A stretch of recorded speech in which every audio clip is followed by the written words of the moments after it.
Hi hello जय जगन्नाथ मैं आशा कर बहुत भलर थे आप परिवार बहुत खुशी थे गोटे कथा भाई और बंधुगण मैंने मन रखि थे कि मोरी कथा मु अबिका कौच तुम मानू पाठ पढ़ी प्लस मो मैरेज कर मोर पुओ गोटे झी गोटे तो मो बाहर अच्छी सेमती किसी जॉब ना कि कौन पाखे मो पाखे सहायता सेमती किसी मो बापा माँ सेमती स्टाटस सेमती किसी अच्छी कहीं ना निजे जहाँ कर तो मो विषय कहबार अर्थ हूँ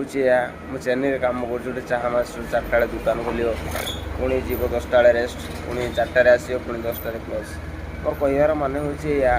समस्त पाखे स्किल रही दरकार सब प्रकार कम शिखा दरकार खाली पाठ पढ़ी गवर्नमेंट उपर जो आम चाकरी फर्म पकाचे चाकरी के आशा करनी भरोसा करनी केमिति कौन चलो निज उपर डिपेंड कर यहाँ हूँ बड़ कथा सब लोग किसी ना कि कहती एत पाठ पढ़ीच कि ना कि चाकरी करूँ ये कौन सी जानवे कौटी जो भाई आम जो परिस्थिति अच्छे जो भाई मेन्टेन्स कर परिस्थिति को आम ही जानू लोक अनेक प्रकार कथा कहे केमिति आम निजक मैनेज करें ही जाचु देखी ना से भाया कथा निज जमी निजे हाथ गोटे कथार ना ना हाथ मापी चाखंडे चलिया दरकार से भाया आम निजक केमती मैनेज करा फैमिली केमती मेन्टेन्स करा यहाँ आम उपर निर्भर कै को लोक निर्भर कै ना लोक के अनेक प्रकार कथा कहे रही बाय जय जगन्नाथ।